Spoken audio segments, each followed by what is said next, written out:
Did I mention this was a messy job? Somebody's got to do it. Hey folks, Josh Hager here at Bearded Bee Works again. Like I promised in my last video, we're going to paint some equipment today. And you see behind me, I got everything set up. I've got 30 deep boxes, 20 migratory tops, and 10 bottom boards that I'm going to paint today. I set everything up on these little nursery pots, like planted pots or trees come in at the nursery. I had a buddy give me some of these, and they work really good for setting things on. So for my boxes, I put 4, one under each corner, and then on my lids and my bottom boards, I have 2 buckets for each one of those. So we're going to get stuff together, and we're going to start painting here in a few seconds. Our tops and bottom boards and boxes set up. We got 60 pieces total that we're going to paint today. I use this Wagner power sprayer. It's an electric airless sprayer that I like to use. But in order to use this, you need to thin your paint just a little bit. And you need to check on your paint and see exactly what you need to thin with. This is a water-based paint basically, so I'm going to thin mine with water. I don't have exact numbers on ratio water to paint, but I'll show you in a second how I like to mix it. So we'll get started.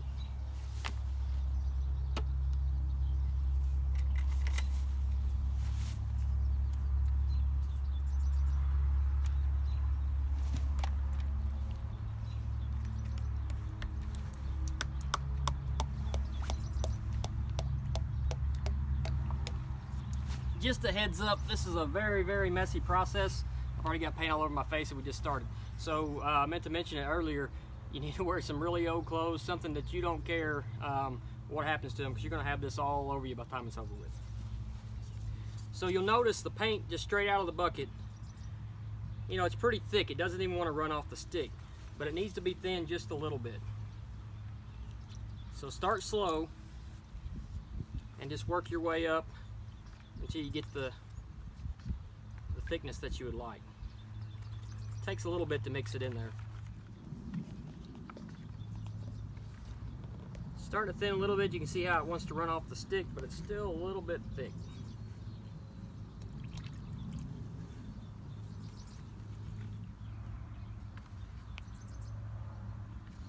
It's getting pretty close. Make sure we got that mixed up good, and we'll put a little in the sprayer and see how it goes. Still a little bit of water on the edges here that's not incorporated.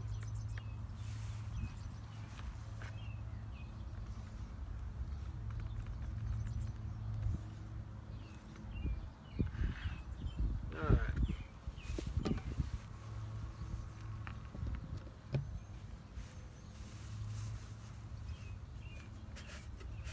the bottom of this just screws off, and you can fill your paint in there. It's got a pickup tube here. It's also got some adjustments. I've kind of got it maxed out right now. You can adjust the width of your fan when you paint here. You can adjust the amount of paint that comes through the gun here, and then basically how much air pressure, air power you got there. So.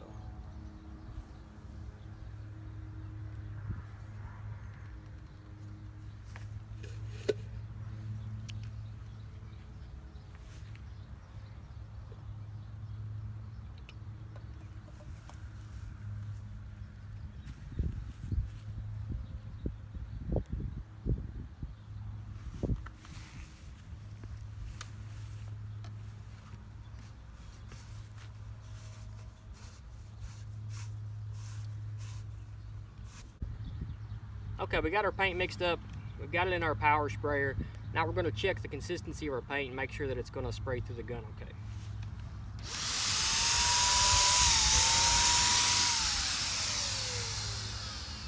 And that looks pretty good. Went on pretty smooth. Not trying to run too bad. So what I try to do on these, there's different angles. So if you look at a bottom board, you've got different angles. You need to get paint in here, in here, in here. And so what I'll do when I start painting, I'll go ahead and get those I'll get those hard to reach spots first, and then once I get this, and this, then I'll go ahead and paint the rest of it. If you try to paint the larger portion first, and then go back and hit these spots, you'll end up with too much paint on there and it'll run. So that's kind of the strategy I use.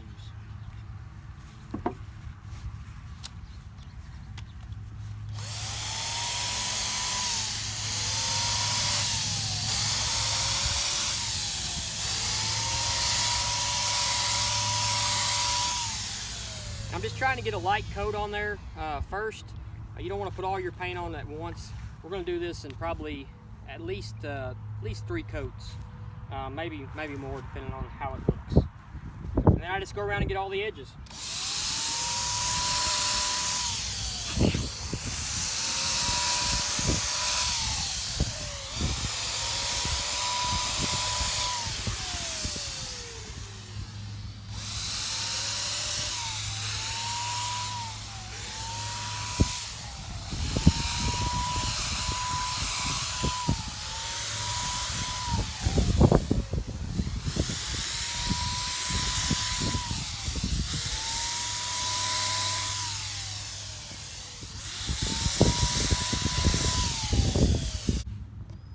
Now we're going to do some tops. The same thing, you have different angles here.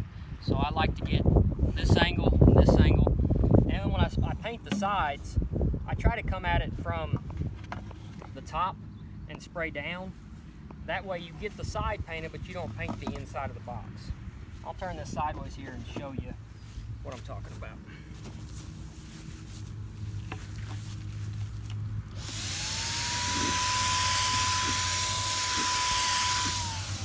So that way you get the box painted. You might get a little paint down here on the corners, but you don't get anything on the bottom side on the actual B space there. And then, like I said, just get your angles.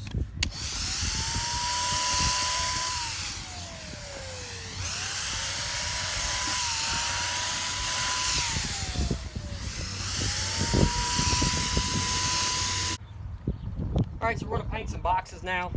You notice I got them stacked up 5 high. I'll end up rolling the edges once I get this painted, but this is the fastest way to paint a bunch of boxes at one time. Some of the place you got to watch for is up inside your handle. Make sure that you're pointing up inside there and get all this painted, the underside as well. Just like when I painted the migratory top a while ago, when I paint these tops, I don't want to paint like this and spray inside the box. I'm going to paint at an angle like this, and it'll keep the paint from getting inside the box. It might get a little overspray in there, but it'll limit how much you get in there.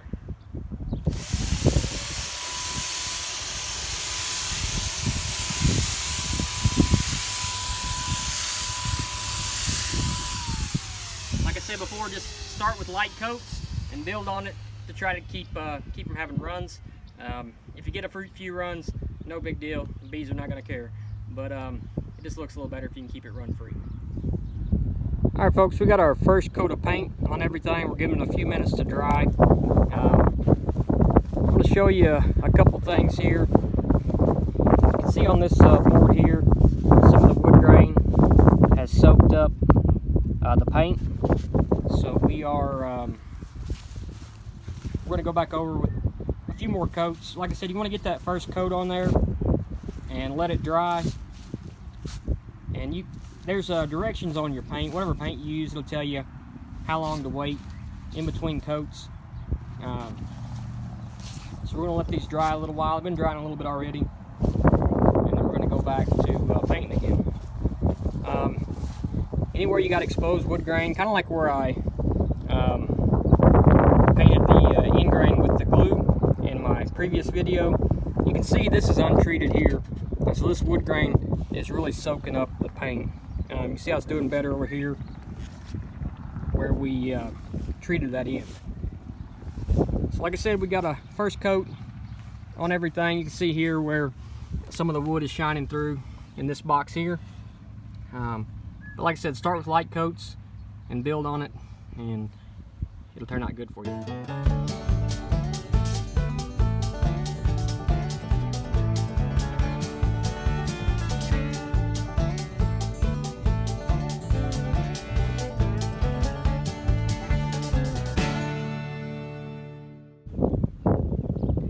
Alright, so we got our second coat on now. We're waiting for things to dry. I think I'm going to stop at 2 coats. On these, when you have a flat surface like this, you can put the paint on a lot thicker and not worry about runs.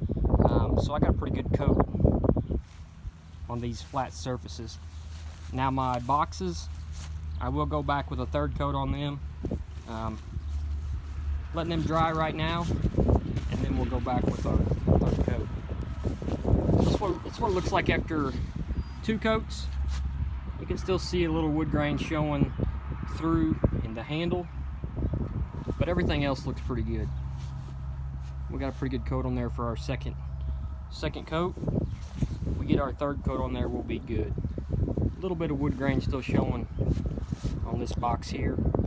Like I said, if you got that exposed wood grain, it really soaks up that paint, and it just requires a little extra paint on it to get everything covered up. And like I said, letting it dry, that paint will dry in that wood grain, and it won't soak up as much paint. I apologize for the wind today. It's really windy. Really, it's too windy to be painting, but like I said, I had the time to do it, and I need this equipment, so I just had to get it done. There is some waste. You see the paint on the ground. You definitely would use less paint probably if you rolled it and brushed it. But there again, the trade-off between the amount of paint I use and the time it takes to paint this stuff, it's worth wasting a little paint. I didn't show it in the previous clip, but I had flipped these bottom boards over. So they've got 1 coat on the underside now, and 2 coats on the top. So I'll let those dry good, then I'll flip them over, and I'll get that 2nd coat on the bottom as we look at them now, but it's actually the top of the bottom board. So it's important to walk around and look at everything while you're waiting on stuff to dry. You'll notice right here I missed an end, and then the same thing on the other one. So when you're going through these things painting, it's pretty easy to miss a corner or an edge.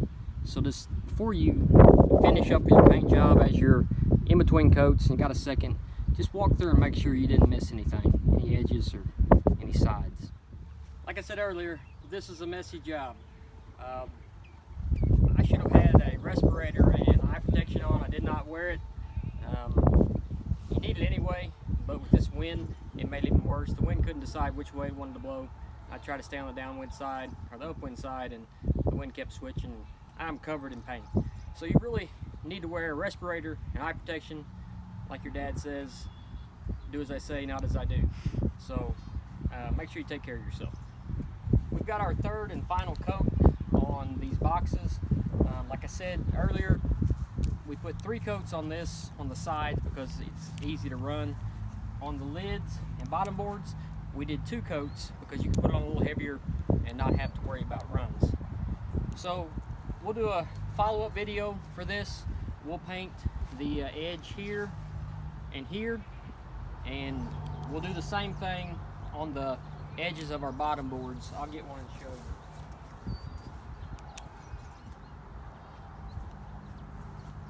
I meant to say migratory tops. We'll paint this edge here and here to make sure that everything's protected. You get a lot of water here.